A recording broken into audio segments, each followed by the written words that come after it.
You're listening to the Hour of the Time. I'm William Cooper. Ladies and gentlemen, we've got some good news tonight. So stay tuned, and we'll let you know what it is. Well, why not let you know what it is now? So that's what we'll do. Let me go down to our page here and load it up. By the way, if you want to get updates on what's going on here, you can access our web pages, harvest-trust.org. That's harvest-trust.org. We received word on Sunday from sources within the local policing agencies that the Federal Bureau of Investigation has been put on notice by several ranking local law enforcement personnel that, and I quote, "We will absolutely not allow another Ruby Ridge or Waco to occur in Apache County, Arizona," end quote. Glenn Jacobs, the owner and publisher of the Round Valley paper, spoke personally last night to the Apache County Sheriff. According to Glenn, the sheriff told him, quote, "I have put the FBI on notice that they are not welcome to come into this county and harass the Cooper family," end quote. That's really good news around here. Let me take you to our most recent news flash. This will be very interesting to some of you, and hopefully to all of you who are just tired of the tyranny that's taking place in this country. The latest on our ongoing investigation into the bombing of the Alfred P. Murrah Federal Building in Oklahoma City has uncovered the following. Number one, John Doe number 2 has been positively identified by the Intelligence Service. He is currently in federal custody, which means being protected at this moment. The federal government has protected and hidden the identity of this criminal because he is an agent or informant for the United States government. The ethnic and religious background of John Doe number 2 is not known at this time. Number 2, John Doe number 3 has been positively identified as a West German intelligence operative, CIA-controlled. The ethnic and religious background of John Doe number 3 is not known at this time. Number 3, John Doe number 4 has been positively identified by the Intelligence Service. He has never been questioned by any law enforcement agency in connection with the bombing of the Alfred P. Murrah Federal Building. John Doe number 4 was also involved with the Waco massacre in 1993. John Doe number 4 is an informant of the Bureau of Alcohol, Tobacco, and Firearms, known as the BATF. John Doe number 4 masquerades as an American patriot. We also do not know the ethnic and religious background of him at this time. John Doe number 5 has been positively identified by the Intelligence Service as a major fundraiser for the Oklahoma City bombing operation. He is at this time in custody in the Netherlands. John Doe number 5 is Jewish. He is most probably an agent of the Central Intelligence Agency, the Mossad, and or the Anti-Defamation League. Number 5, Mike Vanderboe of the so-called John Doe Times is an agent of the Anti-Defamation League masquerading as a patriot commander of the Alabama 1st Cavalry Militia. The militia which he claims to command does not exist. It is a fraud. His purpose is to place the blame for the Oklahoma City bombing on patriots and the lawful militia, attributing a motive of white supremacist anti-Semitism and racism. The Branch Davidians, this is item number 6. The Branch Davidians, ladies and gentlemen, were a racial mix of mostly black, Hispanic, and had even a couple of Jewish members. Only a very small minority of that church was Caucasian, white. Racist, white supremacist anti-Semites would rejoice at their death, ladies and gentlemen, not seek revenge. Racist, white supremacist anti-Semites do not avenge the death of blacks, Hispanics, Orientals, and Jews. Number 7. The people who worked in the Alfred P. Murrah Federal Building were mostly Caucasian white people and could not ever have been the target of racist, white supremacist anti-Semites. Racist, white supremacist anti-Semites do not murder white people. Number 8. The Ku Klux Klan and white supremacist groups expressed dissatisfaction with the manner in which the BATF and FBI were handling the situation in Waco, Texas, and actually called for an assault by the government to end the standoff. A contingent of the Ku Klux Klan white supremacists traveled to Waco, Texas to offer their services to the BATF and FBI in order to effect the arrests of the Branch Davidians. Number 9. Prominent members of the Anti-Defamation League made public statements which were carried by the major news networks, which we recorded and are keeping in a safe place. These recordings disclosed that the ADL had the perpetrators under surveillance for 2 years. That's their figure, not ours. The spokesman for the ADL stated that they knew the bombing was going to happen well in advance. Number 10, the leader of Elohim City is an BATF FBI informant and has been such an informant for many years. Number 11, Carol Howe was a BATF informant and disclosed the plans of the bombing and those involved to the Bureau of Alcohol, Tobacco, and Firearms. After the bombing occurred, she made public statements that the BATF knew well beforehand that the building was going to be bombed, knew who was involved, and knew approximately exactly when it was going to happen. The BATF attempted to imprison Carol Howe in order to silence her, but they lost their case and she's still talking. Number 12, Governor Keating. Governor Keating's brother, who wrote a book, supposedly a fiction, years before the bombing occurred, about a group of radical right-wing extremists who blow up a federal building. The ringleader's name is McVeigh. Representative Edward Istook, Democrat of Oklahoma, the Anti-Defamation League, the FBI, the BATF, the United States Marshal Service, Oklahoma City Fire Department, the Oklahoma City Police Department, and the Oklahoma City Bomb Squad all knew the bombing would occur well in advance of April 19, 1995. The American intelligence community knew of the plans to detonate a bomb in the heartland of America as early as 1971 and wrote about it in a top-secret document called Majesty 12, which contains the plan for the disarmament of the American people and the implementation of a worldwide socialist totalitarian government. Number 14. The Oklahoma City bombing was a joint operation involving intelligence operatives of the United States, Germany, and Israel. The purpose of the bombing was to strike terror into the heartland of America, destroying the illusion that such things only happen in places like New York, Los Angeles, or foreign capitals. Those responsible believed the bombing could be blamed on patriots, militia, or religious fundamentalists to prepare American citizens to more readily accept personal disarmament in preparation for world socialist totalitarian government under the United Nations. 15. The names of those John Does involved, the names of witnesses, the documentation of proof has been dispersed to our most trusted agents for safekeeping until Constitution no Republican government is restored, at which time the guilty parties will be arrested for trial by a jury of their peers. Number 16, William Cooper, Harvest Trust, and the Intelligence Service are not racists. We are not white supremacists. We are not anti-Semitic. We are tired of seeing the American people manipulated with these terms and by special interest groups such as the Anti-Defamation League and many others. They're not the only ones. We are interested only in the truth. A great man once said, some of you know who he is. Those of you who don't, I suggest you seek him out. He said, and I quote, "Seek ye the truth, and the truth will make you free." End quote.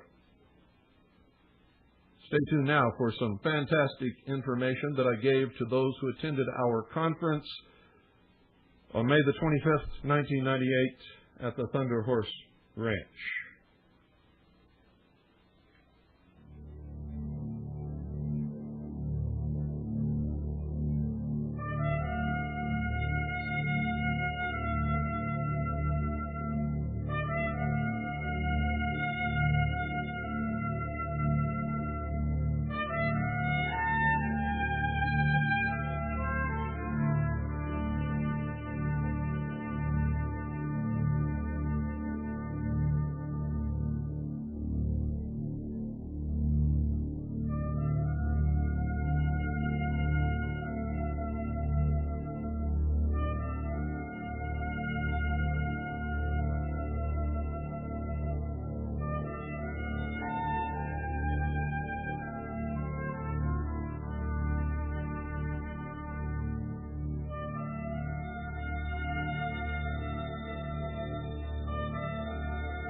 Okay.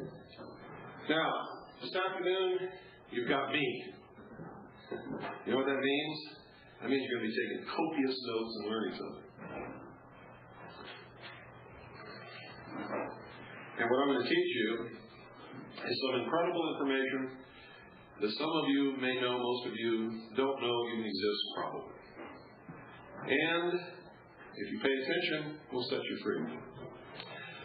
Now, I've had a personal policy in the past of never teaching anybody anything about law. I am not a lawyer. I'm not going to teach you to be a lawyer. What I'm going to teach you today is not going to make you some kind of wizard that can go into court and solve all your problems. I am not giving you legal advice. I'm going to teach you what I know and what a lot of other people know. Okay? I've studied for many, many years. I work with people like Lawrence B. Kraft, who's one of the preeminent patriot attorneys in this country.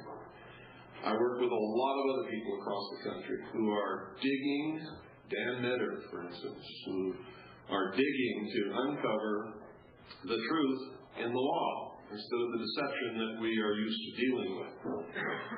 And we share our information. And if you watch Veritas or have been reading Veritas for very long, you've seen some of it printed in there. Some of it is so strange and so weird compared to the fantasy land that we've been taught to believe in that people find it just too fantastic to believe. But the truth is, once you learn this stuff, people like me find the fantasy that all the rest of the people are living in too fantastic to believe.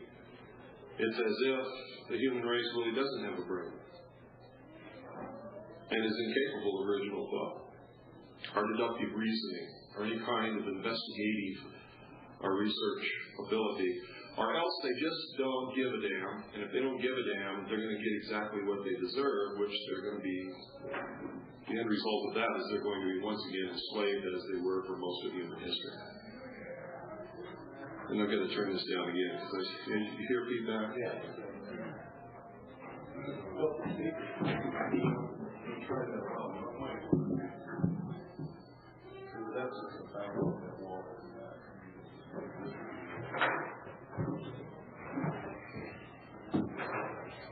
This will, of course, continue tomorrow, ladies and gentlemen. You're going to learn an awful lot. Make sure you take good notes.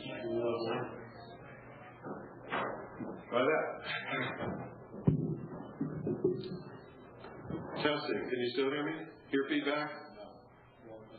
Great. Okay. The reason I'm going to give you this is to give you an understanding that what you thought about the law is wrong. I'm going to teach you some things about the Internal Revenue Service also today. And believe me, once you know this, what I'm going to tell you doesn't mean you can take it and run down and cure all your Internal Revenue Service woes. To get into that battle is a real battle, and you've got to be stubborn like me. You've got to draw the line and be willing to fight the fight and die if you have to for the right thing. Because that's really what you got to do. Because those guys, when they come after you, they don't quit. And it's just a forever battle. I've been battling them for 12 years. So far I'm winning. They could drop out of the sky tomorrow and kill me. That's the kind of battle it is. So we live in uncertainty. I happen to know from watching them that I'm safe for another year. Because I'm a leader in the patriot community. If and when they ever come after me, it will be a few weeks before April 15th. April 15th just went by, so I'm safe for another year. The reason they would do that is say, see, you were listening to this guy, you thought he had it, you better file and pay your income taxes because we took him down, we'll take you down too. That's why they do that. That's why they do it right before April 15th. Okay? So this will give you a basis upon which to found a program of research and investigation through which, after a long time of study and work, you can stand toe-to-toe with them and fight the battle like me and many other people are. And if you're really a principled individual who really believes in the principles and ideals which you all tell me that you believe in, sooner or later you must draw a line and say, enough is enough. I'm going to fight the battle because it is the right thing to do and for no other reason. Fear be damned, kill me be damned, take all my possessions be damned. I must do this because it is the right thing to do. And until people do that, you're in danger of going backwards in the evolutionary course of human history. See, for most of the history of the human race, we were slaves. We were owned by somebody, some king, some queen, some sultan, some emir, or some dude that just had a bigger axe.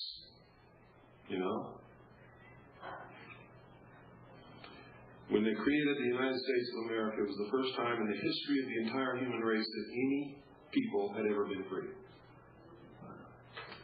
And we're going to give it back. I don't understand it. It's the ultimate achievement, in my estimation, of humankind. To give man freedom and hold him responsible for his actions. To go backwards into slavery, or into some kind of feudal system, or some system where we give up our rights in exchange for a promise of security and food on the table and all that kind of stuff, is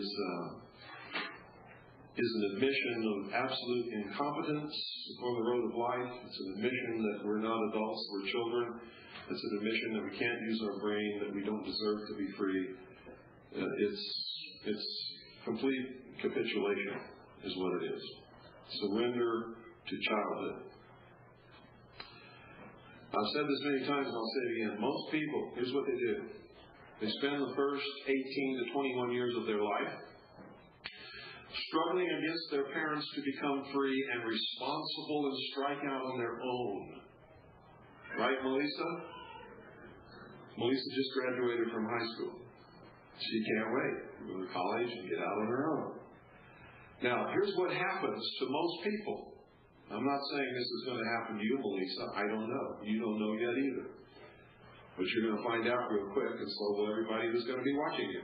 So you get out there, and then you find out, hey, this ain't no easy life. This ain't no cream puff, man. It's rough out here. And if I don't make these payments, they come and take this stuff. My credit record's ruined. I can't ever charge anything. Blah, blah, blah, blah, blah, blah, blah. I can't get a job. Blah, blah, blah, blah, blah, blah. All there is, and nobody wants to hire me because I'm too young, but I can get a job dishwashing, but I don't want to dishwash, and blah, blah, blah, blah, blah. And so, after 10 or 15 years of this crap, struggling against the system to make it, people say, screw this. I want to be a little child again. I want a daddy to take care of me. That's why socialism is so attractive to most people. It promises you a clean diaper.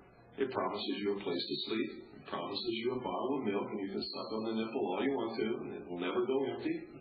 Promise you that they will give you a job or something to do, and if you don't want to work, they'll still feed you and take care of you and put you to bed, tell you what time you can get up, what time you can go to bed, and if you can drive or if you can't drive, and you're going to be safe because they won't let the criminals come in and get you and all that kind of stuff. A lot of people give up struggling to be free and revert back to childhood, and socialism then becomes the daddy. That's what's so attractive about it. That's why people suck up socialism.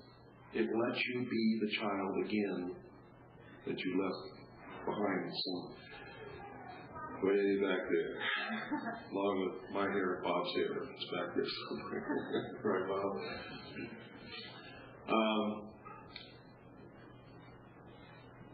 But if you understand what that truly means, it means enslavement. And if you love freedom like I do, it is the most distasteful, most terrible consequence or end result that I could possibly imagine.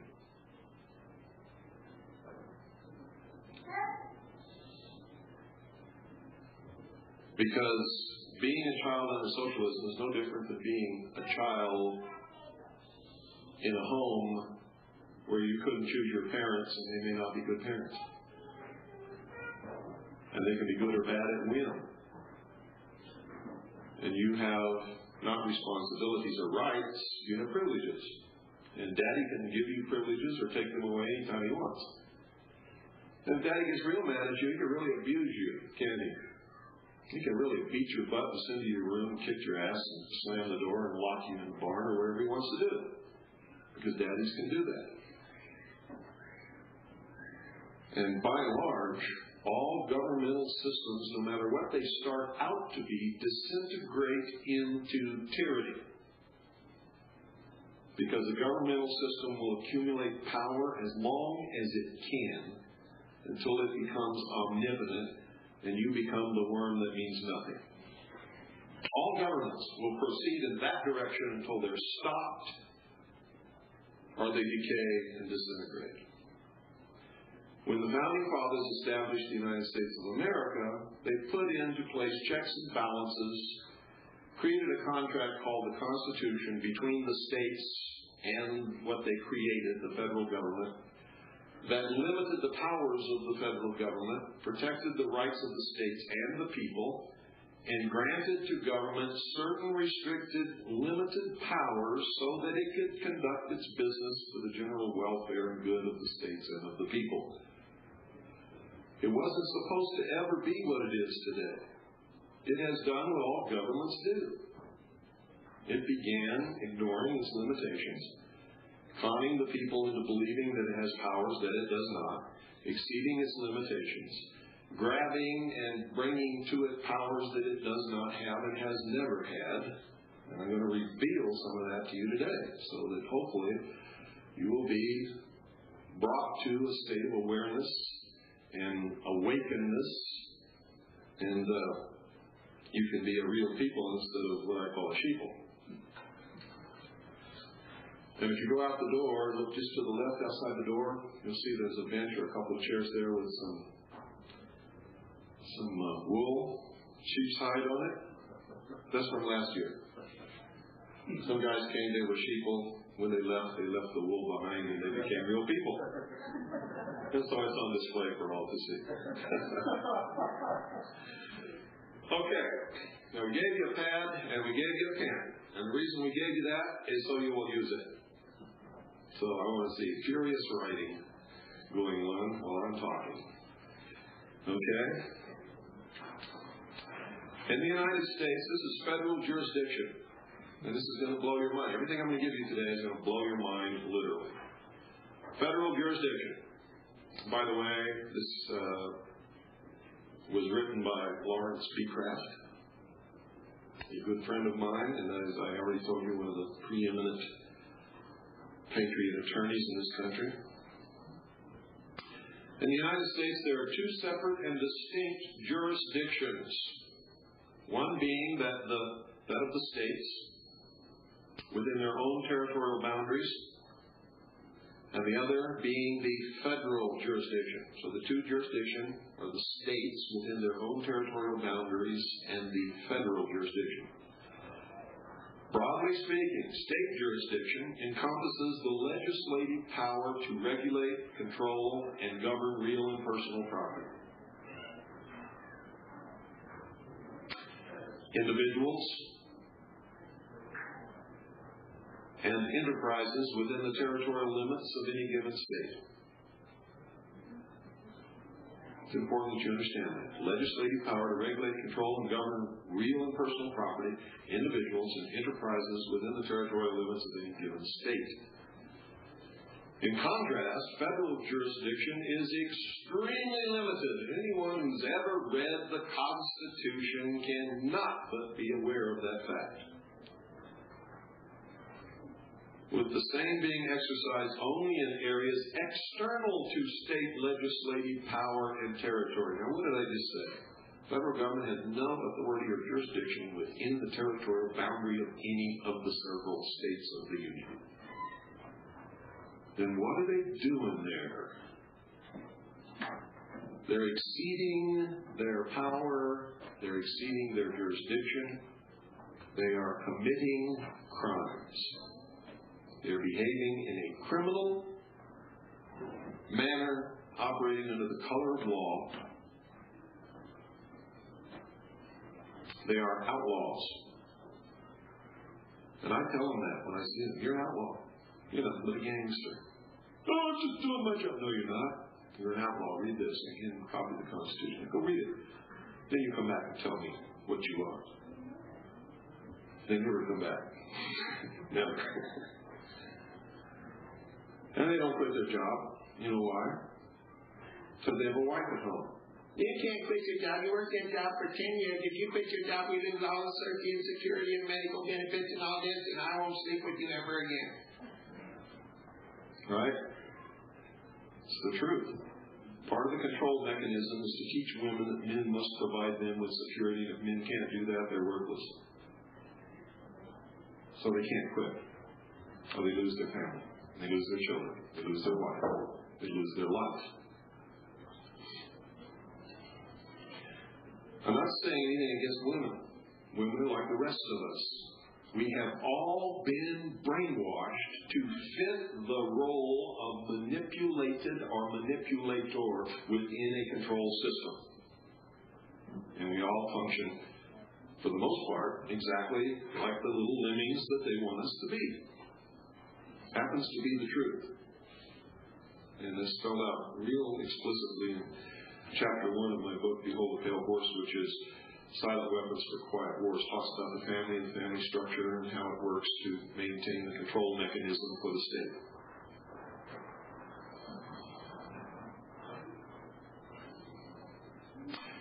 Notwithstanding the clarity of this simple principle, the line of demarcation between these two jurisdictions and the extent and reach of each has become somewhat blurred due to popular misconceptions and the efforts expended by the federal government to conceal one of its major weaknesses. Only by resorting to history and case law can this obfuscation be clarified and the two distinct jurisdictions be readily seen. Obfuscation means hidden, veils, smokescreen. The original 13 colonies of America were each separately established by charters from the English Crown. Outside of the common bond of each being a dependency and colony of the mother country, England, the colonies were not otherwise united.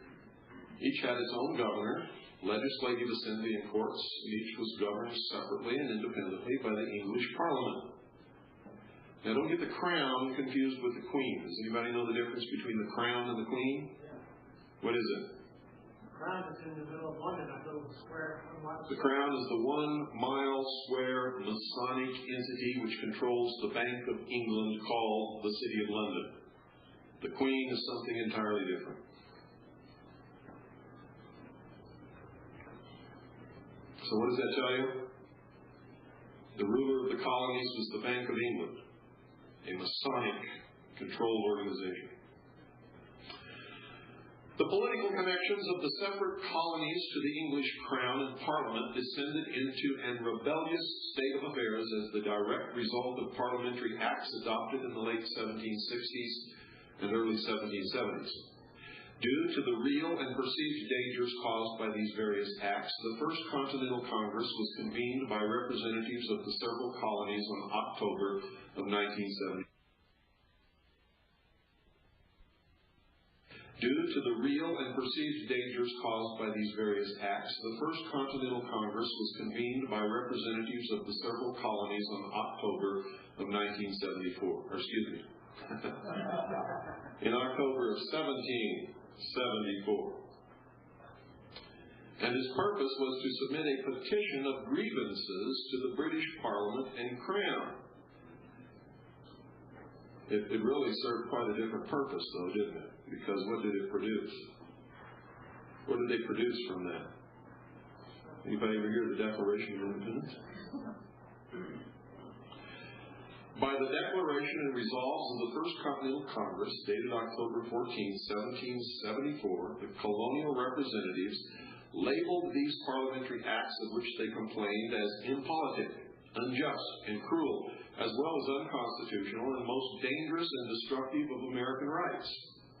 But further, they asserted that these acts manifested designs, schemes, and plans which demonstrate a system formed to enslave America. And that's what's happening now. And with that emboldened appeal, presentation of that grievance to the Crown, they went even further and declared their independence within just a short period of time. I don't think if they hadn't done that particular exercise of trying to enumerate their grievances and petition the Crown, that there ever would have been a Declaration of Independence. Because most people live in fear. So you take a step, if your foot doesn't get chopped off, you tend to take another step, right? Well, that's basically how it works. Matters grew worse, and between October 1775 and the middle of 1776, each of the colonies separately severed their ties and relations with England, and several adopted constitutions for the newly formed states. By July 1776, the exercise of British authority in all of the colonies was not recognized in any degree. The capstone of this actual separation of the colonies from England was the more formal Declaration of Independence. And then war. Matters grew worse between October 1775 and the middle of 1776. Each of the colonies, separately, severed their ties and relations with England, and several adopted constitutions. Excuse me, I just read that paragraph. The legal effect of the Declaration of Independence was to make each new state a separate and independent sovereign over which there was no other government of superior power or jurisdiction. This was clearly shown in McIlvaine versus Cox. Cox's lessee, 8th United States, or 8th U.S. Supreme Court, 4th Branch, 209, 212, 1808, where it was held by the court. Quote, this opinion is predicated upon a principle which is believed to be undeniable, that the several states which composed this union, so far, at least as regarded their municipal regulations, became entitled, from the time when they declared themselves independent, to all the rights and powers of sovereign states, and that they did not derive them from concessions made by the British King. The Treaty of Peace contains a recognition of their independence, not a grant of it. A recognition. From hence it results that the laws of the several state governments were the laws of sovereign states, and as such were obligatory upon the people of such state from the time they were enacted. End quote. The consequences of independence was again explained in Harcourt versus Gilliard, 25, United States Supreme Court, 12, Wheat, 523, 526, 527, 1827, where the Supreme Court stated, quote, there was no territory within the United States that was claimed in any other right than that of some one of the Confederated States. Therefore, there could be no acquisition of territory made by the United States distinct from or independent of some one of the states. Each declared itself sovereign and independent according to the limits of its territory. Notice that everything depends upon territorial boundaries and limits. The soil and sovereignty within their acknowledged limits were as much theirs as the Declaration of Independence as at this hour. End quote. Thus, unequivocally, in July 1776, the new states possessed all sovereignty, power, and jurisdiction over all the soil and persons in their respective territorial limits. This condition of supreme sovereignty of each state over all property and persons within the borders thereof continued notwithstanding the adoption of the Articles of Confederation.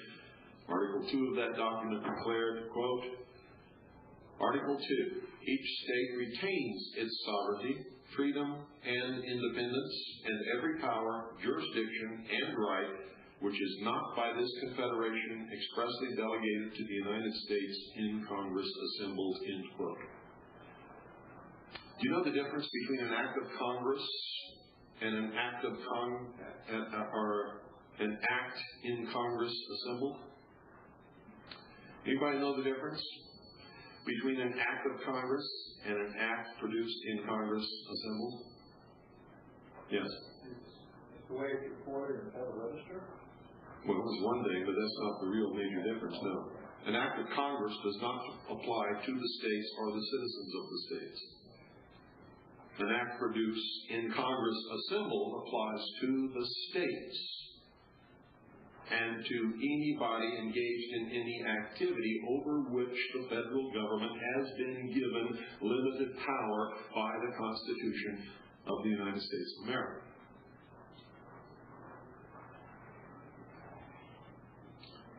And in the United States Attorney's Handbook, it clearly states an act of Congress has no authority within the states or over the citizens of the states.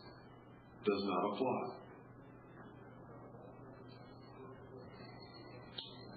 But you'll never get a United States Attorney to admit that.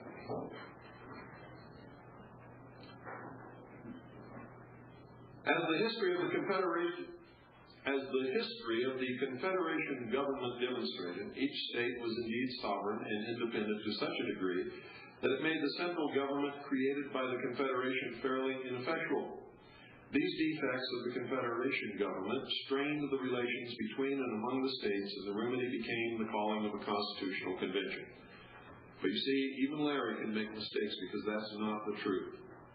They did not call a constitutional convention. History clearly shows that the several states of the Confederation sent delegates to sit down and amend the Articles of Confederation in order to make the Confederation stronger, to make it work in manners that it was not working. What did the Founding Fathers do when they got there?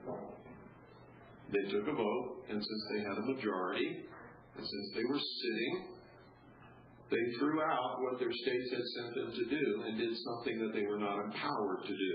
They created a constitution and changed the government. Were they authorized to do that? No. So actually what they did was an outlaw thing. They did something that they were not empowered to do. Their states did not send them there. The colonies didn't send them there to do that. They had no power to do it whatsoever.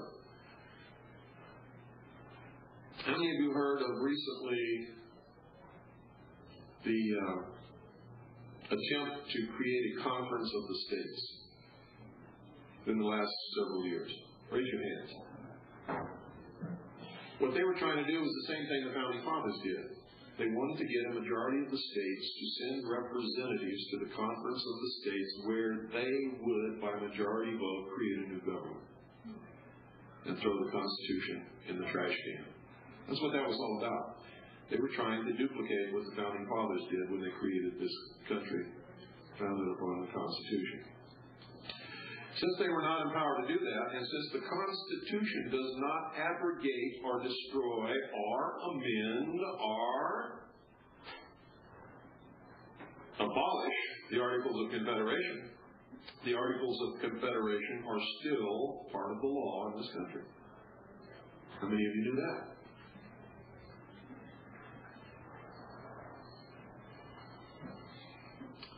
The representatives which assembled in Philadelphia in May 1787 to attend the Constitutional Convention met, and it wasn't a constitutional convention.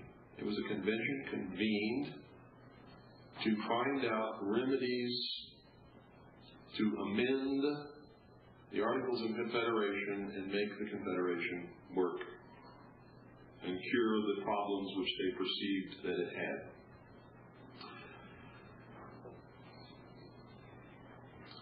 They met for the primary purpose of improving the commercial relations among the states, although the product of the convention was more than this, but no intention was demonstrated for the states to surrender in any degree the jurisdiction so possessed by them at that time. And indeed, the Constitution is finally drafted, continued the same territorial jurisdiction of the states as existed under the Articles of Confederation. Since they did not abolish the Articles of Confederation, they had no choice. The essence of this retention of state jurisdiction was embodied in Article 1, Section 8, Clause 17 of the Constitution for the United States of America, which defined federal jurisdiction as follows, and get this, okay, this is very important. You know, the Founding Fathers, when they wrote the Constitution, they didn't write something that had to be interpreted. These were geniuses. They understood the English language better than anybody living today. And if you get an 1828 Webster's Dictionary, which basically was the same English language that they spoke and wrote, you can read their writing according to the meaning defined in that dictionary, and you can understand what it was they said without any Supreme Court or anybody else having to come along and tell you what they meant or what their intent was or what they wrote. It's clear. Quote, to exercise exclusive legislation in all cases whatsoever. Whoa. That's pretty heavy, isn't it? I mean, there's no limitations on that, is there? But they can do anything they want, can't they? No. Because listen to this. Over such district, not exceeding 10 miles square. Now listen to what I just said. Not exceeding 10 miles square. That's why an act of Congress does not apply to the states or the citizens of the states. An act of Congress only has jurisdiction over, as may by session of particular states and the acceptance of Congress become the seat of government of the United States, and to exercise like authority over all places purchased. Are you listening carefully, folks? Constitution is clear. These people are way outside their bounds. To exercise exclusive legislation in all cases whatsoever over such district, not exceeding 10 miles square, as may, by session of particular states and the acceptance of Congress, become the seat of the government of the United States, and to exercise like authority over all places purchased by the consent of the legislature of the state in which the same shall be for the erection of forts, magazines, arsenals, dockyards, and other needful buildings. Period. End quote. That's it.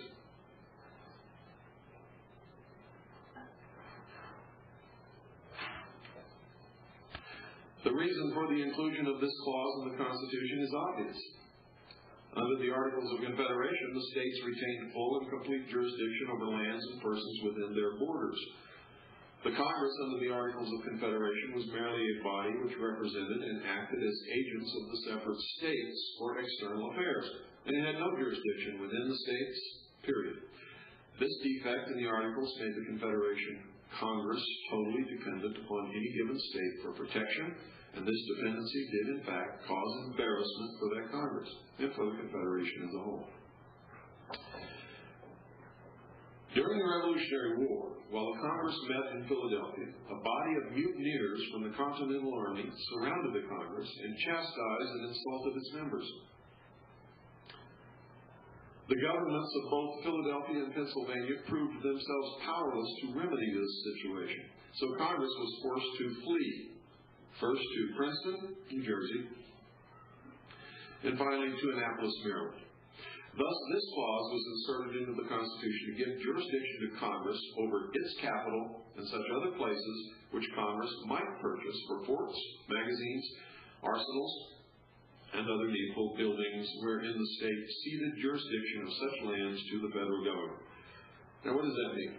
Does that mean that Congress can send an agent into the state of Arizona and purchase a piece of land and set up a building, and now they have authority over that building and that land?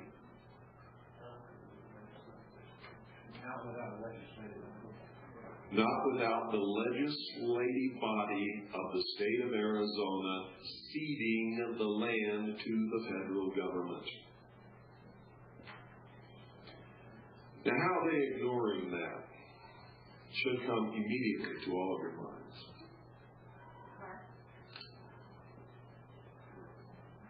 What happened in Oklahoma City recently?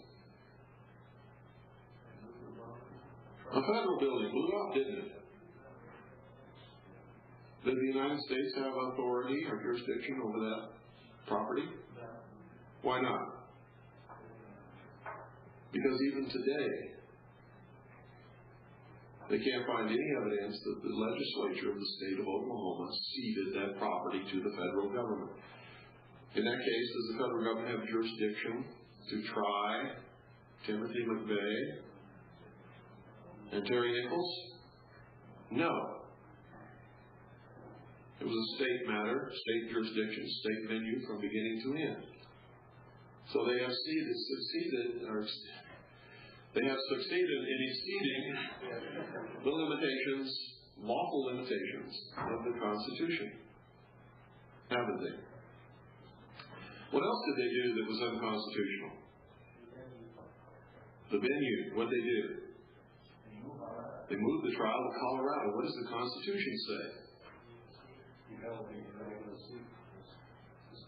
All trials for all crimes will be held in the state where the crime occurred. It's in the Constitution. It's the supreme law of the land. You cannot move the trial to another state. Isn't that incredible? They do it every day. And most Americans are so brainwashed they never question it. You know why they never question it? Because they never read the Constitution, and those that did don't understand it.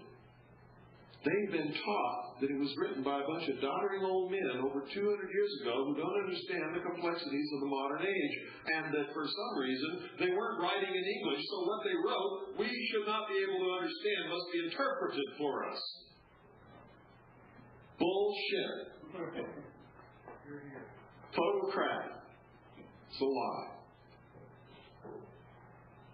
Beginning to see jurisdiction is a big thing. Almost everybody who immediately challenges jurisdiction when they are arrested within the territorial boundaries of a state and hauled into a federal court are set free. How many people do that? Almost none. Very few. They have no jurisdiction. Period.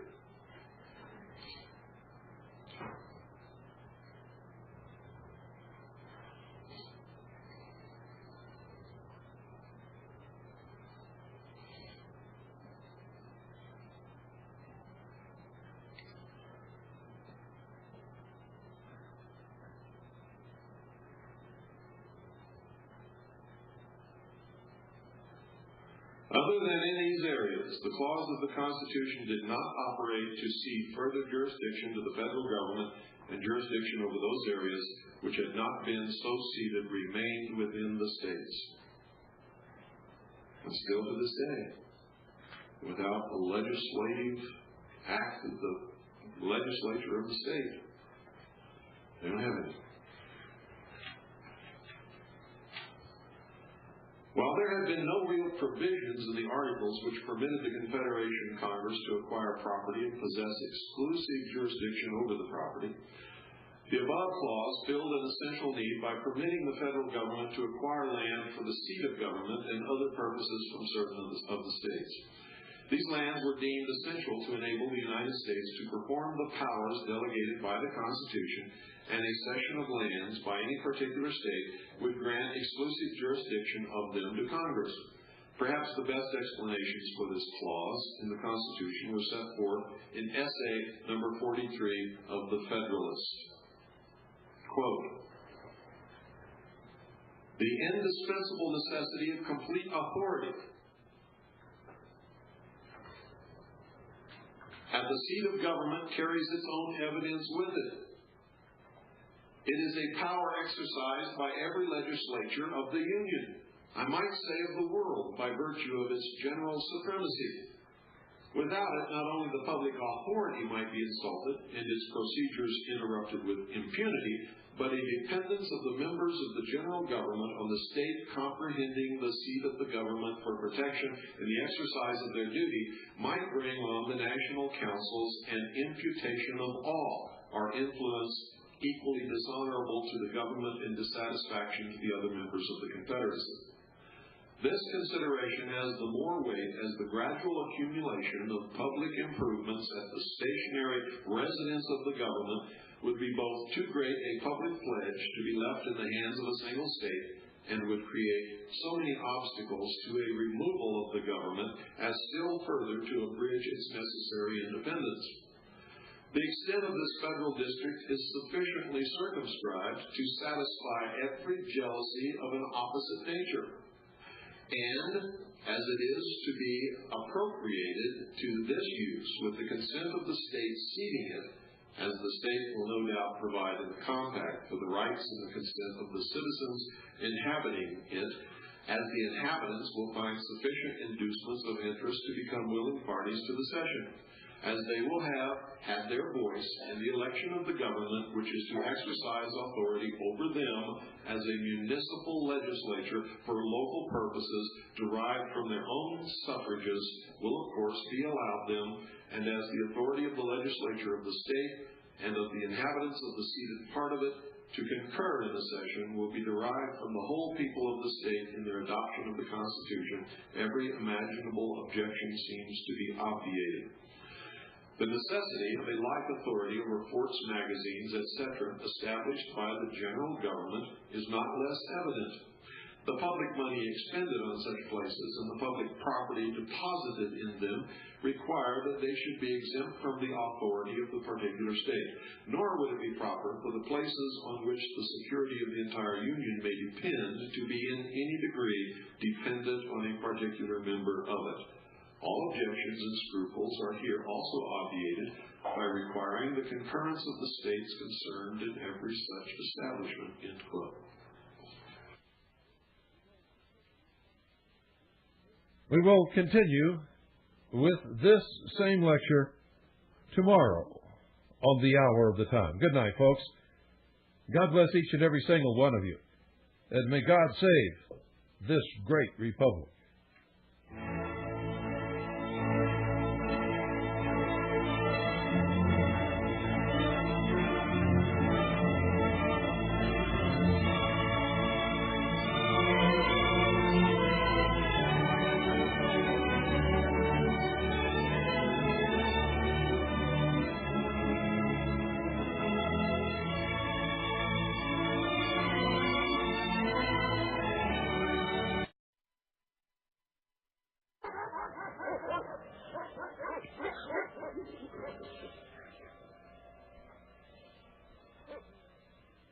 You're listening to the Hour of the Time. I'm William Cooper. Well, it's official, ladies and gentlemen. We just got a call from a reporter from Channel 5 News in Phoenix. The court has issued a bench warrant for the arrest of myself and my wife. We are ready to resist with whatever force is necessary should they come up here and attempt to arrest us for any reason whatsoever. And if you listened to the broadcast day before yesterday, and if you continue listening today, you're going to eventually arrive at the conclusion that we're in the right and they're in the wrong. Unless you're just going to back up the government no matter what, my country, right or wrong, just like Hitler's SS stormtroopers did. Remember the excuses they gave at Nuremberg for murdering all those people?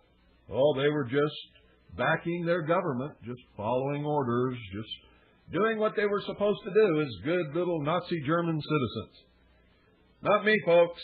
I've spent my time stupid. I went to fight a war in Vietnam that had nothing to do with freedom or the Constitution or the Bill of Rights or anything that we hold dear in this country, although I thought I was at the time. Now I'm really fighting for freedom in this country.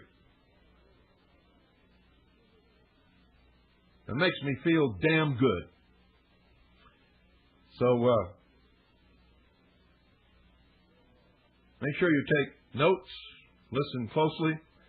We'll continue with the lecture on federal jurisdiction that we did, or that I did, I should say, on May 25th from the material provided by Attorney Larry Beecraft, many others, and of course, a lot of my research. And it's all backed up, documented with court cases, and I've sent an entire brief to Sheriff Art Lee, who, by the way, called the FBI and told them they weren't welcome to come in this county and harass this family. And I understand at least one other significant ranking law enforcement person in this county has done the same thing. So to Sheriff Lee and whoever else is helping us out, however large or small that help may be, I thank you.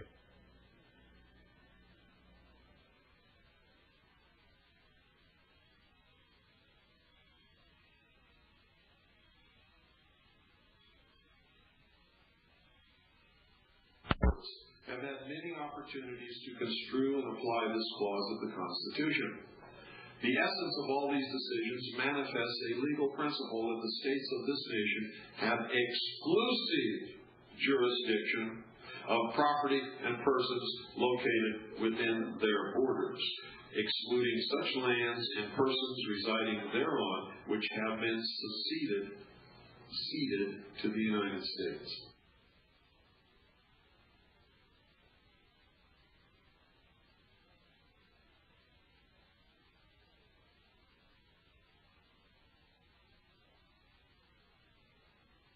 Concur in the session will be derived from the whole people of the state in their adoption of the Constitution. Every imaginable objection seems to be obviated. The necessity of a like authority over courts, magazines, etc., established by the general government is not less evident. The public money expended on such places and the public property deposited in them require that they should be exempt from the authority of the particular state. Nor would it be proper for the places on which the security of the entire Union may depend to be in any degree dependent on a particular member of it. All objections and scruples are here also obviated by requiring the concurrence of the states concerned in every such establishment. End quote. Since the ratification of the present United States Constitution, the United States Supreme Court and all lower courts have had many opportunities to construe and apply this clause of the Constitution. The essence of all these decisions manifests a legal principle that the states of this nation have exclusive jurisdiction of property and persons located within their borders, excluding such lands and persons residing thereon which have been ceded to the United States. Not just jurisdiction, but exclusive jurisdiction. Perhaps one of the earliest decisions on this point which involved a federal prosecution for a murder committed on board the warship Independence, anchored in the harbor of Boston, Massachusetts. The defense complained that only the state had jurisdiction to prosecute this crime and argued that the federal circuit courts had no jurisdiction of this crime supposedly committed within the federal government's admiralty jurisdiction. In argument before the Supreme Court, counsel for the United States admitted as much. Quote, "The exclusive jurisdiction which the United States have in forts and dockyards ceded to them is derived from the express assent of the states by whom the cessions are made. It could be derived in no other manner, because without it the authority of the state would be supreme and exclusive therein," end quote. In holding that the state of Massachusetts had jurisdiction over this crime, the court held, quote, "What then is the extent of jurisdiction which a state possesses? We answer without hesitation. The jurisdiction of a state is coextensive with its territory, coextensive with its legislative power. The article which describes the judicial power of the United States is not intended for the cession of territory or of general jurisdiction. Congress has power to exercise exclusive jurisdiction over this district and over all places purchased by the consent of the legislature of the state in which the same shall be, for the erection of forts, magazines, arsenals, dockyards, and other needful buildings. It is observable that the power of exclusive legislation, which is jurisdiction, is united with cession of territory, which is to be the free act of the states. It is difficult to compare the two sections together without feeling a conviction not to be strengthened by any commentary on them that, in describing the judicial power, the framers of our Constitution had not in view any cession of territory or, which is essentially the same, of general jurisdiction," end quote. The ship upon which the crime was committed was sitting in the harbor, which had not been ceded by the legislature of the state of Massachusetts to the United States of America. Does everybody understand that? Now, what would they do today? They say the state had no authority, the federal government would try the person for the crime, and nobody would even challenge it, because nobody understands it. Probably use the 12-mile boundary regulation. They can have all the regulations they want, but regulations do not apply when they are unconstitutional, are not enforceable, have no lawful standing, period. Any law which is an unconstitutional law is null and void upon its very implementation. The court in Bevins thus established a principle that federal jurisdiction extends only over the areas wherein it possesses the power of exclusive legislation, and this is a principle incorporated into all subsequent decisions regarding the extent of federal jurisdiction. To hold otherwise would destroy the purpose, intent, and meaning of the entire United States Constitution. The decision in Bevins was closely followed by decisions made in 2 state courts and 1 federal court within the next 2 years. In Commonwealth v. Young, Brightly, NP 302, 309, Pennsylvania, 1818, the Supreme Court of Pennsylvania was presented with the issue of whether lands owned by the United States, for which Pennsylvania had never ceded jurisdiction, had to be sold pursuant to state law. In deciding that the law of Pennsylvania exclusively controlled this sale of federal land, the court held, and I quote, "The legislation and authority of Congress is confined to cessions by particular states for the seat of government and purchases made by consent of the legislature of the state for the purpose of erecting forts. The legislative power and exclusive jurisdiction remained in the several states of all territory within their limits, not ceded to or purchased by Congress with the assent of the state legislature to prevent the collision of legislation and authority between the United States and the several states," end quote. A year later, the Supreme Court of New York was presented with the issue of whether the state of New York had jurisdiction over a murder committed at Fort Niagara, a federal fort. In People v. Godfrey, 17 Johns, 225, 223, New York, 1819, that court held that the fort was subject to the jurisdiction of the state, since the lands, therefore, had not been ceded to the United States. Fort be damned. Do you understand?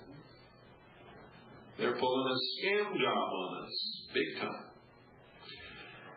Quote, to oust this state of its jurisdiction, to support and maintain its laws, and to punish crimes, it must be shown that an offense committed within the acknowledged limits of the state is clearly and exclusively cognizable by the laws and courts of the United States. In the case already cited, Chief Justice Marshall observed that to bring the offense within the jurisdiction of the courts of the Union, it must have been committed out of the jurisdiction of any state. It is not, he says, the offense committed, but the place in which it is committed, which must be out of the jurisdiction of the state. The decisional authority upon which this court relied was United States v. Bevins Supra. At about the same time that the New York Supreme Court rendered its opinion in Godfrey, a similar fact situation was before a federal court. The only difference being that the murder was committed on land which had been ceded to the United States. In United States v.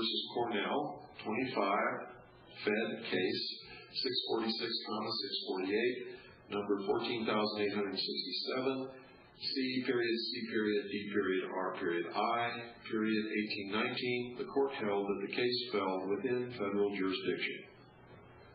Quote, but although the United States may well purchase and hold lands for public purposes within the territorial limits of a state, this does not of itself oust the jurisdiction of sovereignty of such state over the lands so purchased. It remains until the state has relinquished its authority over the land, either expressly or by necessary implication. Quote, when therefore a purchase of land for any of these purposes is made by the national government and the state legislature has given its consent to the purchase, the land so purchased by the very terms of the Constitution ipso facto falls within the exclusive legislation of Congress and the state jurisdiction is completely ousted, end quote. Almost 18 years later, the United States Supreme Court was again presented with a case involving the distinction between state and federal jurisdiction. In New Orleans versus United States, 35, United States Supreme Court, 10 Pet, 662, 737, 1836, the United States claimed title to property in New Orleans, likewise claimed by the city. After holding that title to the subject lands was owned by the city, the court addressed the question of federal jurisdiction. Quote, special provision is made in the Constitution for the cession of jurisdiction from the states over places where the federal government shall establish forts or other military works. And it is only in these places or in the territories of the United States where it can exercise a general jurisdiction, end quote. Now listen to what it says, are in the territories of the United States where it can exercise a general jurisdiction.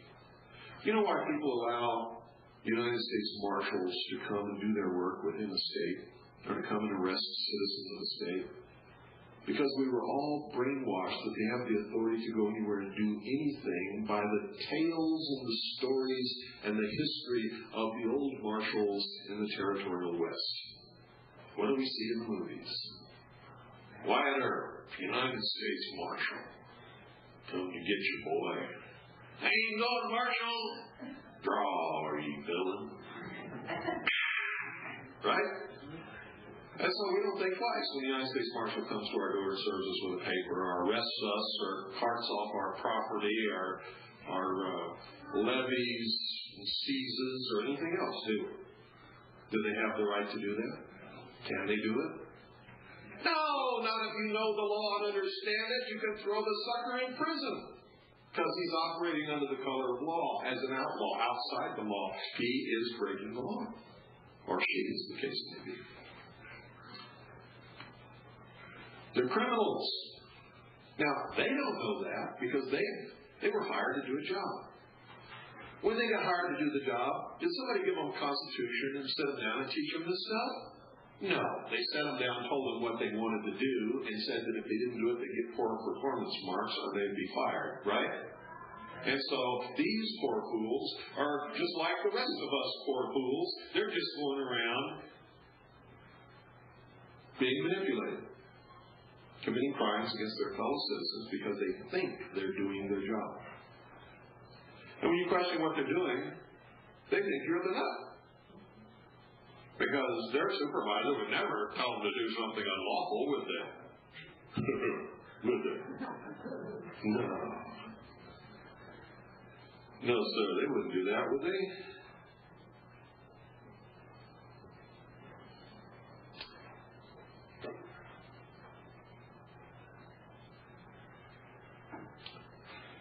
In New York versus Milne, 36, United States Supreme Court. I got to pause here and change the tape. Let's take a 5-minute break, guys.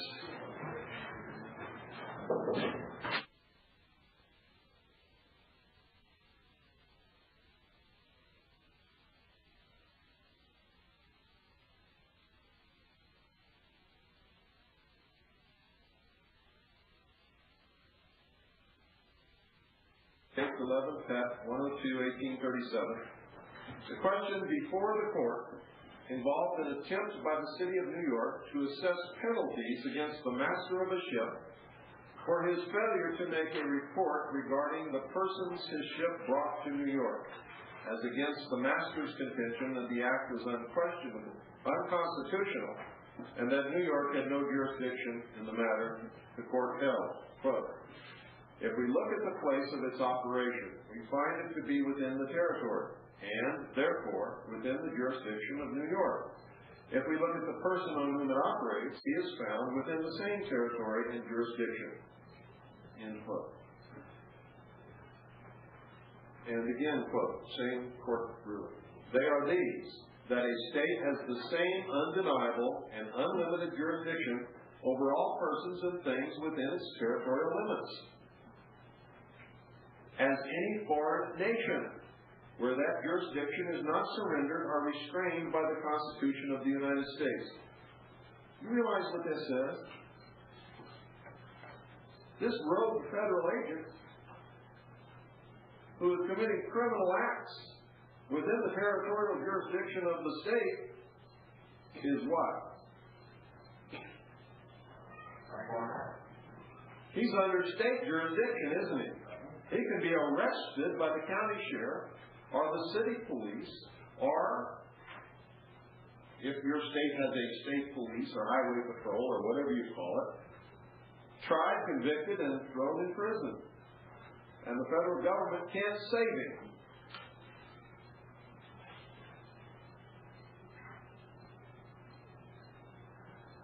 That's incredible, isn't it?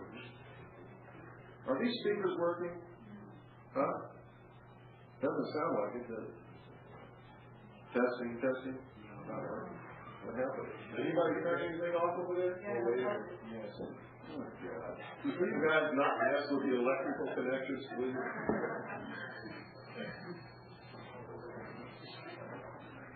Sorry.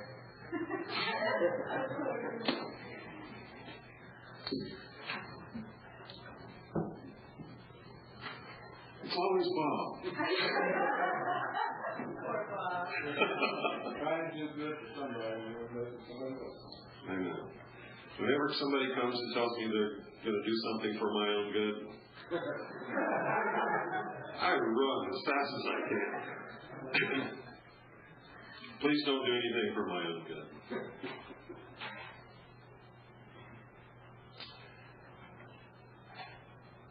That by virtue of this, it is not only the right, but the bounden and solemn duty of a state to advance the safety, happiness, and prosperity of its people, and to provide for its general welfare by any and every act of legislation which it may deem to be conducive to these ends. Where the power over the particular subject or the manner of its exercise is not surrendered or restrained in the manner just stated. that all those powers which relate to merely municipal legislation are what may, perhaps more properly be called internal police, are not thus surrendered or restrained, and that consequently, in relation to these, the authority of a state is complete, unqualified, and exclusive. Pretty heavy, isn't it? What do you think would happen if every sheriff in the country understood this? Do they understand it?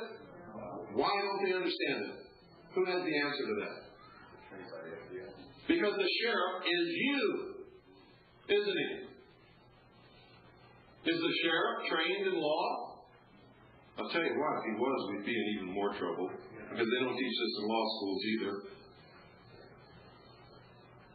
But he's not trained.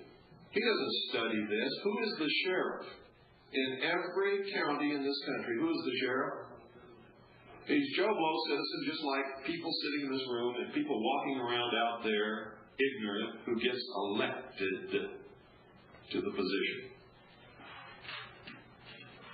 Most times he's no more qualified than my Aunt Maisie sitting in her rocking chair doing her knitting is qualified to be President of the United States. Which is not to say that she isn't.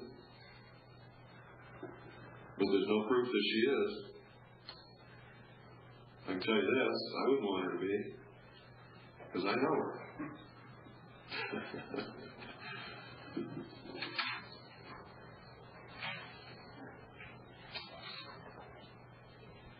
So, what's your job? Educate your sheriff. I've educated mine to the point where when somebody asks him to write a column for a newspaper, he brings it over to me and I write it. I write it for him.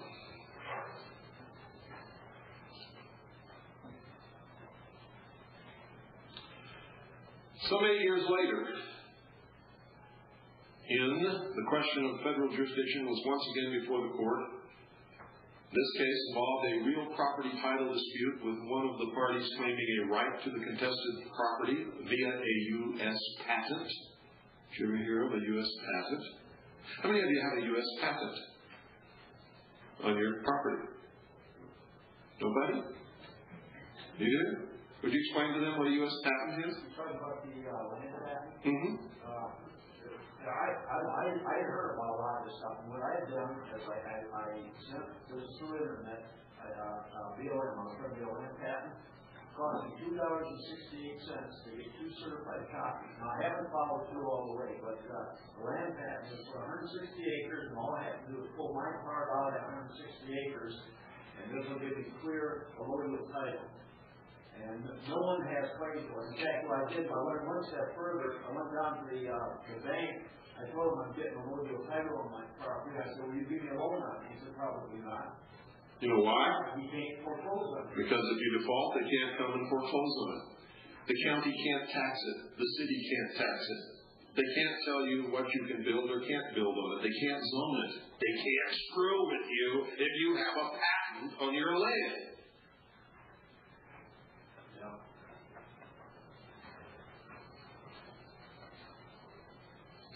You don't think land patents are real? Then why is the Supreme Court ruling on it? Look it up yourself. I'm going to give you the sites. The lands in question were situated in Mobile, Alabama, adjacent to Mobile Bay. In discussing the subject of federal jurisdiction, the court held, quote, we think a proper examination of the subject will show that the United States never held any municipal sovereignty, jurisdiction, or right of soil in and to the territory of which Alabama or any of the new states were formed. Because the United States have no constitutional capacity to exercise municipal jurisdiction, sovereignty, or eminent domain within the limits of a state or elsewhere, except in the cases in which it is expressly granted, Alabama is therefore entitled to the sovereignty and jurisdiction over all the territory within her limits subject to the common law, end quote. How many of you have been told there's no common law? How many of you have heard Dan Rather Not on television talk about the Looney Tune people who believe in common law? Here's the Supreme Court recognizing common law, right here. Wow. And how many of you believe that Dan Rather Not knows anything at all?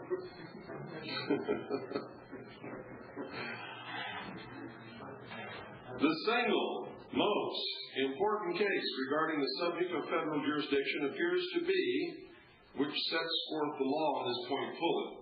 Here, the railroad company property, which passed through the Fort Leavenworth federal enclave, was being subjected to taxation by Kansas, and the company claimed an exemption from state taxation because its property was within federal jurisdiction and outside of that state. In holding that the railroad company's property could be taxed, the court carefully explained federal jurisdiction within the states. Quote, "The consent of the states to the purchase of lands within them for the special purposes named is, however, essential under the Constitution to the transfer to the general government with the title of political jurisdiction and domination where lands are acquired without such consent, the possession of the United States, unless political jurisdiction be ceded to them in some other way, is simply that of an ordinary proprietor." In other words, they have no special status, and they're subject to the jurisdiction of the state. Exclusive jurisdiction. The property in that case, unless used as a means to carry out the purposes of the government, is subject to the legislative authority and control of the states equally with the property of private individuals. End quote. Boy, have they pulled the wool over our eyes or what?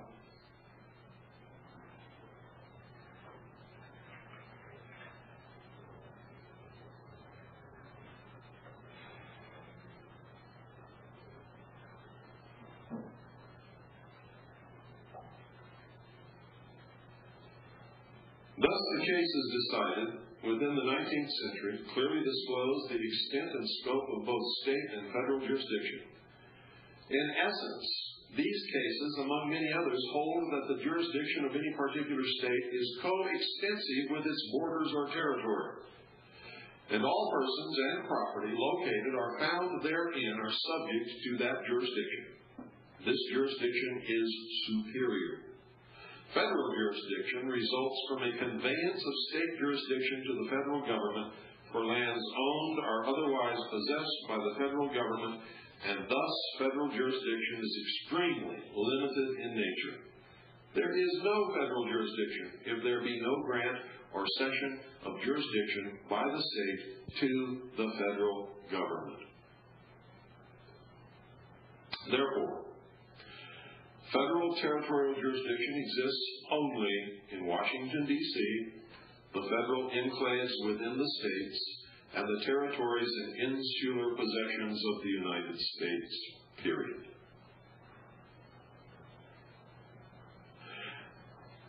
The above principles of jurisdiction established in the last century continue their validity today. Nothing has changed, with only one minor exception. In the last century, the cessions of jurisdiction by states to the federal government were by legislative acts which typically ceded full jurisdiction to the federal government, thus placing in the hands of the federal government the troublesome problem of dealing with and governing scattered, localized federal enclaves which had been totally surrendered by the states.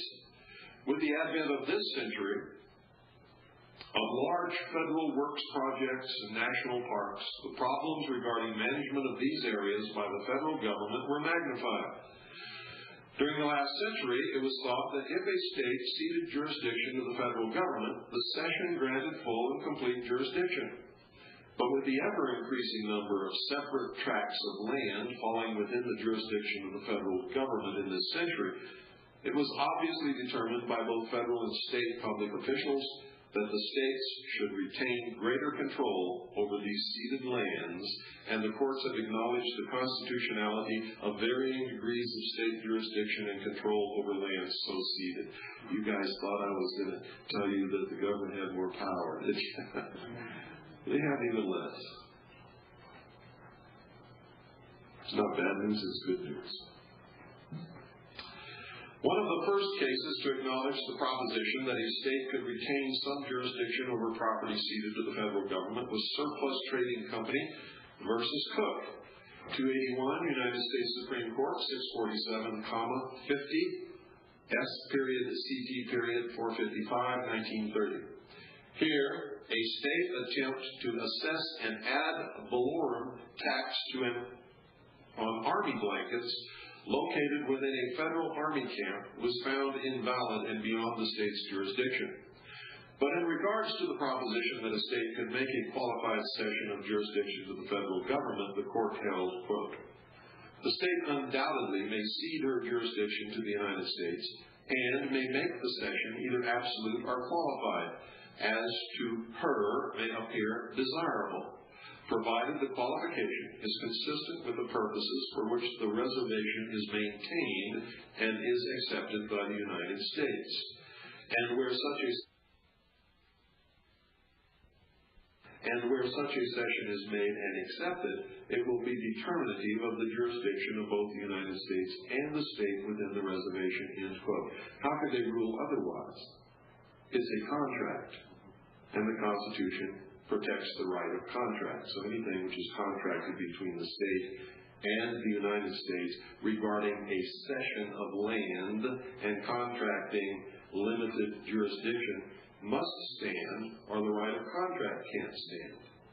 And since it's a constitutional right, it's going to stand. So if in ceding property to the federal government, the state reserves the right of limited jurisdiction and makes that a contractual reservation in ceding the land to the United States, and the United States accepts that reservation as a part of the contract, it becomes law.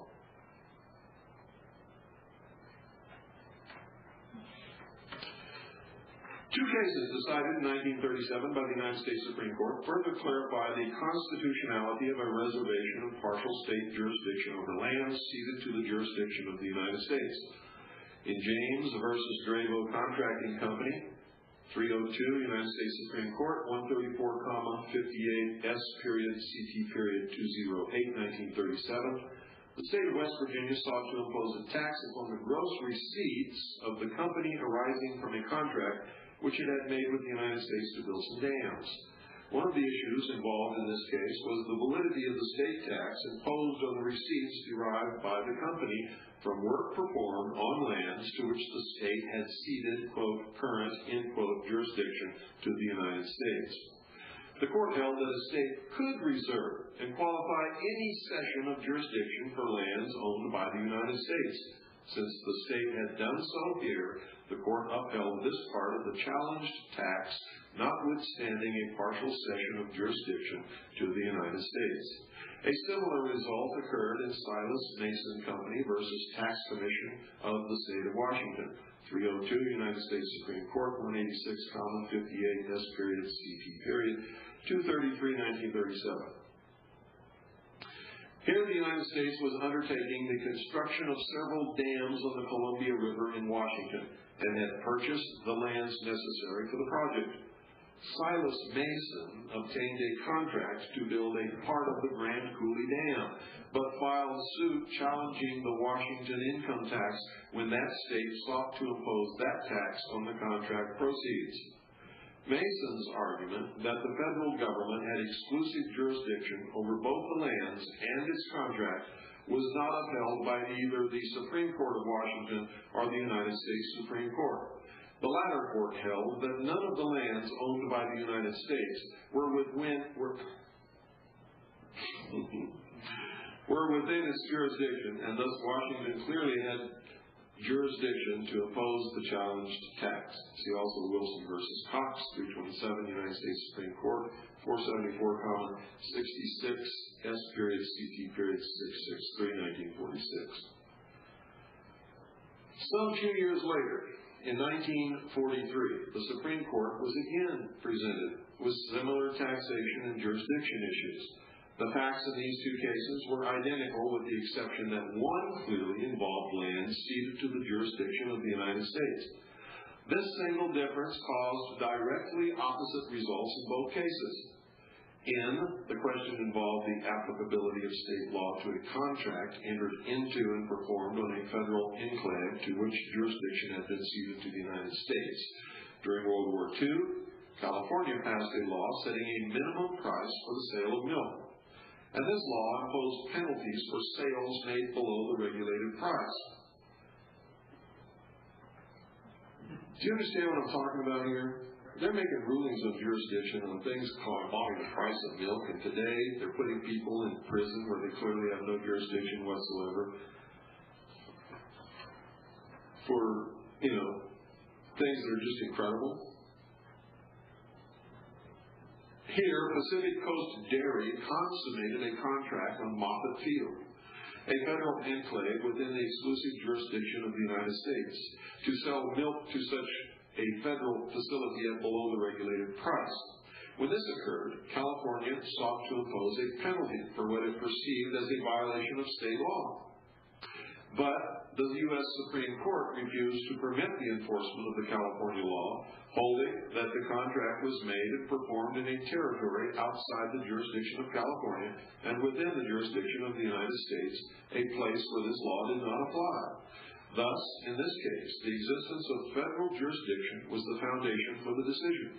However, an opposite result was reached on almost identical facts. Here, Pennsylvania likewise had a law which regulated the price of milk and penalized milk sales below the regulated price. During World War II, the United States leased some land from Pennsylvania for the construction of a military camp. Who knows the answer to this already? Leased. It wasn't ceded. Since the land was leased, Pennsylvania did not cede jurisdiction to the United States. When Penn Dairies sold milk to the military facility for a price below the regulated price, the Commission sought to impose the penalty. In this case, since there was no federal jurisdiction, the Supreme Court found that the state law applied and permitted the imposition of the penalty. These two cases clearly show the different results which can occur with the presence or absence of federal jurisdiction. And it's based upon what? Really simple, easily researched act. Well, whether or not the state ceded the land to the federal government and did not retain limited jurisdiction, or did, in which case you would have to find out what jurisdiction was reserved to the state. Nothing difficult about it, is there? A final point regarding federal jurisdiction concerns the question of when such jurisdiction ends or ceases. This issue was considered in SRA versus Minnesota, 327, United States Supreme Court, 558, 563 to 64, 66, S period, CT period, 749, 1946, which involved the power of the state to tax the real property interest of a purchaser of lands sold by the United States. Here, a federal post office building was sold to SRA pursuant to a real estate sale contract which provided that title would pass, listen to this carefully, which provided that title would pass only after the purchase price had been paid.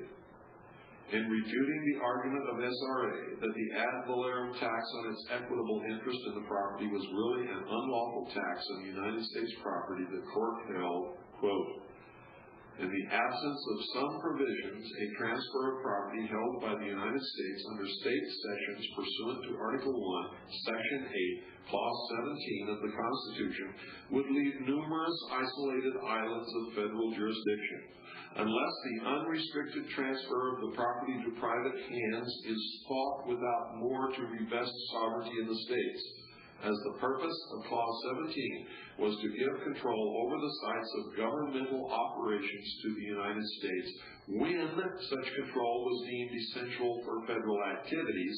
It would seem that the sovereignty of the United States would end with the reason for its existence and the disposition of the property. We shall treat this case as though the government's unrestricted transfer of property to non-federal hands is a relinquishment of the exclusive legislative power. End quote. Thus, when any property within the exclusive jurisdiction of the United States is no longer utilized by that government for governmental purposes, and the title or any interest therein is conveyed to private interests, the jurisdiction of the federal government ceases and jurisdiction once again reverts to the state. The above principles regarding the distinction between state and federal jurisdiction continue today. See Paul versus United States, 371, United States Supreme Court, 245, 83 S period CT period 426, 1963, and United States versus State Tax Commission of Mississippi, 412, United States Supreme Court, 363, 93 S period CT period 2183, 1973. What was definitely decided in the beginning days of this republic regarding the extent, scope, and reach of each of these two distinct jurisdictions remains unchanged and forms the foundation and basis for the smooth workings of state governmental systems in conjunction with the federal government. Without such jurisdictional principles which form a clear boundary between the jurisdiction of the states and the United States, our federal governmental system would have surely met its demise long before now. Can the federal government get together with officials of a state government and make an agreement that the federal government can have jurisdiction within a state over certain crimes or certain territory or certain property? Absolutely not. It's unconstitutional. Constitutional doesn't give them any right to do that. In fact, it forbids states from entering into treaties.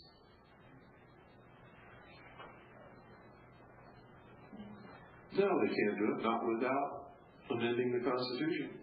The federal government is restricted to the powers which were granted to it and can have no other powers regardless of the circumstances involved. How about that? Can they do it under contract? Pardon? Can they enter into a contract? No, a contract between the federal government and a state is a treaty. That's what a treaty is. A treaty is a contract between two foreign bodies. Even if they accept money for it? Cannot. It's unconstitutional. It's a treaty. Many treaties are entered into with special considerations, usually following war.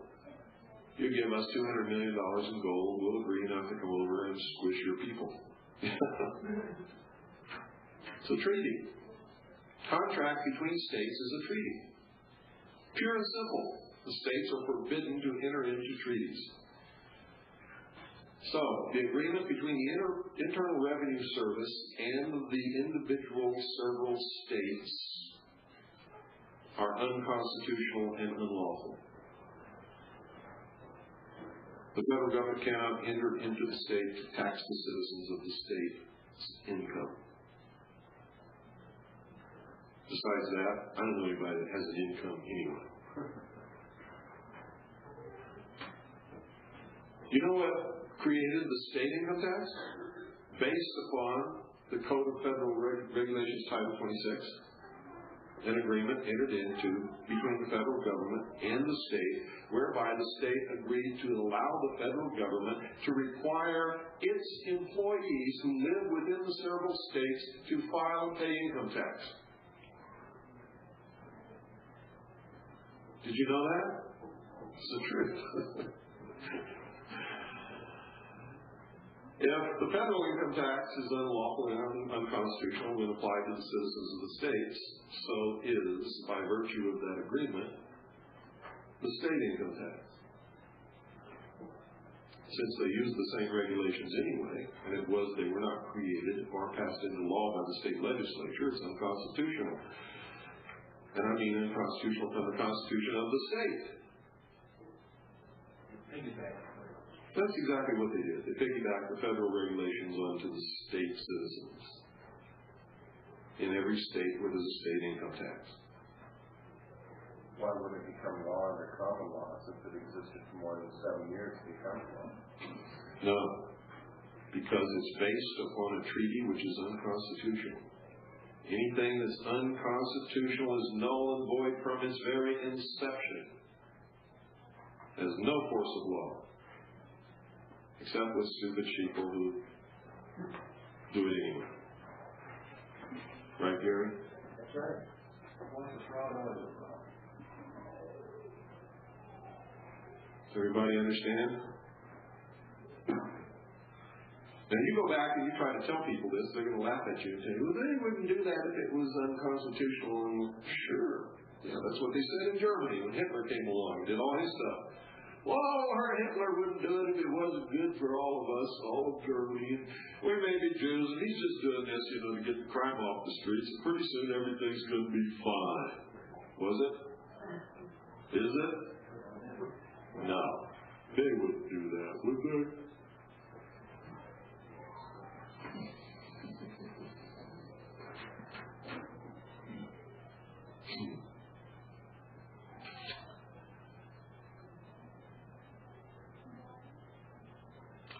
Thus, when any property within the exclusive jurisdiction of the United States is no longer utilized by that government for governmental purposes, and the title or any interest therein is conveyed to private interests, the jurisdiction of the federal government ceases, and jurisdiction once again reverts to the state. So just because the federal government exercises and has lawfully and constitutional jurisdiction over a piece of land doesn't mean that it always has that jurisdiction over that piece of land. In fact, some people might even argue that even if they didn't sell it to a private individual or concern, that just the fact that it is no longer serving a governmental purpose may relinquish federal jurisdiction. But that's something that the Supreme Court would have to decide. But I know people put forth that argument.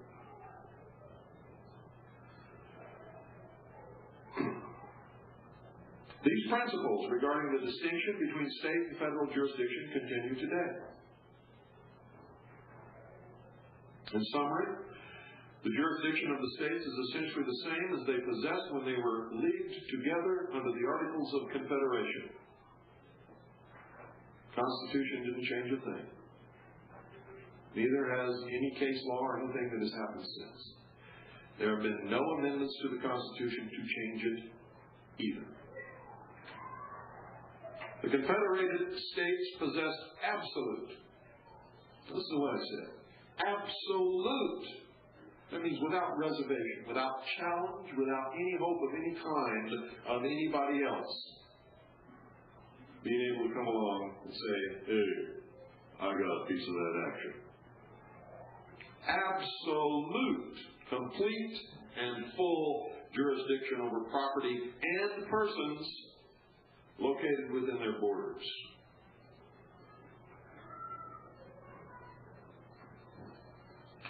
It is hypocritical to assume or argue that these states, which had banished the centralized power and jurisdiction of the English Parliament and Crown over them by the Declaration of Independence, would shortly thereafter cede comparable power and jurisdiction to the Confederation Congress. They did not, and they closely and jealously guarded their own rights, powers, and jurisdiction, just as I still do today. People call me crazy and nuts.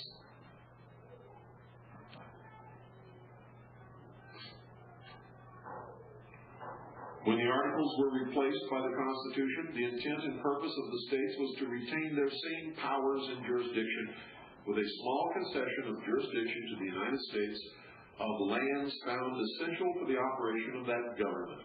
However, even this provision did not operate to instantly change any aspect of state jurisdiction. It only permitted its future operation wherein any state, by its own volition, should choose to cede jurisdiction to the United States. By the adoption of the Constitution, the states jointly surrendered some 17 specific and well-defined powers to the federal Congress, which related almost entirely to external affairs of the states. Did you hear what I said? External affairs of the states, not within the states. Any single delegated power, or even several powers combined, do not operate in a fashion so as to invade or divest a state of its jurisdiction. As against a single state, the remainder of the states under the Constitution have no right to jurisdiction within the single state absent its consent. The only provision in the Constitution which permits territorial jurisdiction to be vested in the United States is found in Article 1, Section 8, Clause 17, which provides the mechanism for a voluntary cession of jurisdiction from any state to the United States. When the Constitution was adopted, the United States had jurisdiction over no lands within the states, and it possessed jurisdiction only in the lands encompassed in the Northwest Territories. Shortly after formation of the Union, Maryland and Virginia ceded jurisdiction to the United States for Washington, D.C. Over time, the states have ceded jurisdiction to federal enclaves within the states. Today, the territorial jurisdiction of the United States is found only in such ceded areas, which encompass Washington, D.C., the federal enclaves within the states, and such territories and possessions which may now be owned by the United States. These conclusions are buttressed by the opinion of the federal government itself. In June 1957, the United States government published a work entitled Jurisdiction over Federal Areas Within the States, Report of the Interdepartmental Committee for the Study of Jurisdiction over Federal Areas Within the States. Part 2, and this report is the definitive study on this issue. Therein the committee stated, and I quote, "The Constitution gives express recognition to but one means of federal acquisition of legislative jurisdiction." Now, did you hear what I just said? Did you hear this admission? Who heard what I said? Who knows? Who understands already? Yes, Jay. Like they have their laws. You got it. Did you hear what they said? They admitted. This is their own admission. I didn't make this up. This is their report. They claim this is the definitive report. Listen to this again. You must learn to listen carefully and educate your brain to understand what is being said. Because a lot of times what you think is being said isn't what is being said at all. Okay? It went right over most of your heads. You didn't even hear it. You didn't even hear it. And it is a damning omission. The Constitution gives express recognition to but one means of federal acquisition of legislative jurisdiction. Act of Congress. Act of Congress has no authority or force of law within the states.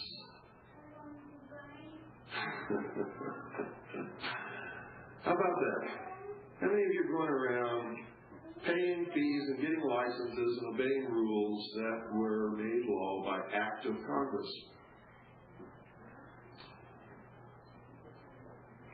I'm going to read this again. I may read it 20 times. The Constitution gives express recognition to but one means of federal acquisition of legislative jurisdiction. By state consent under Article 1, Section 8, Clause 17, Justice McLean suggested that the Constitution provided the sole mode for transfer of jurisdiction, and that if this mode is not pursued, no transfer of jurisdiction can take place. End quote. Period. Subject ended. That's it. Period.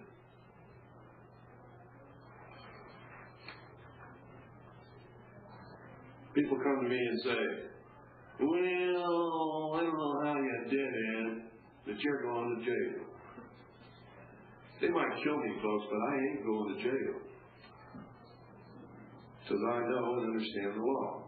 They have no authority to put me in jail. If I go to jail, it'll be because I asked them to put me there. 99.9% of all people who are in jail are there because they volunteered to go. Volunteered, and I'm not kidding.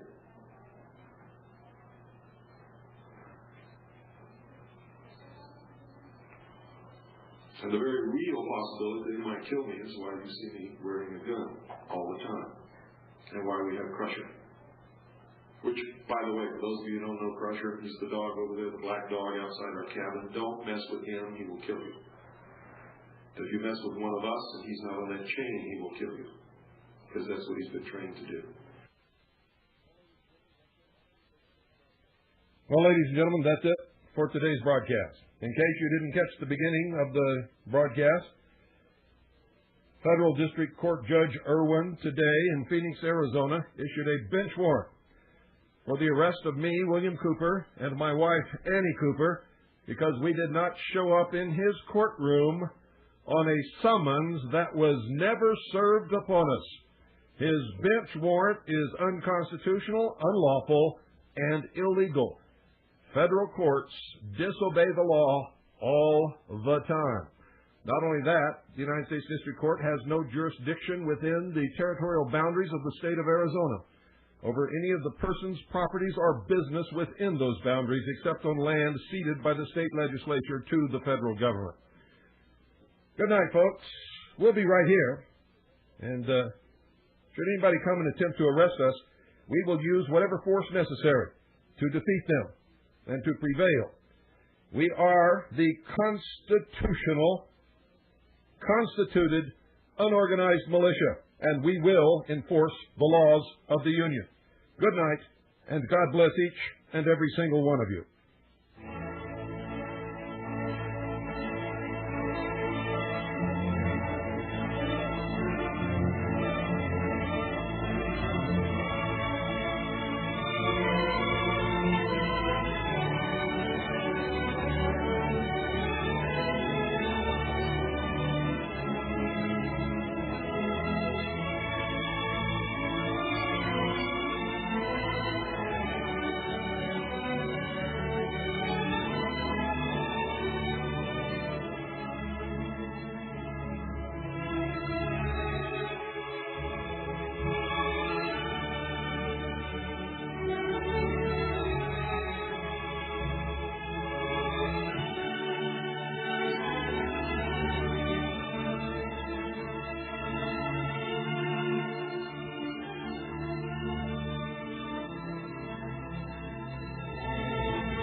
You're listening to 101.1 FM Eager, probably the last voice of freedom left in this country. 101.1 FM is your community service, nonprofit radio station.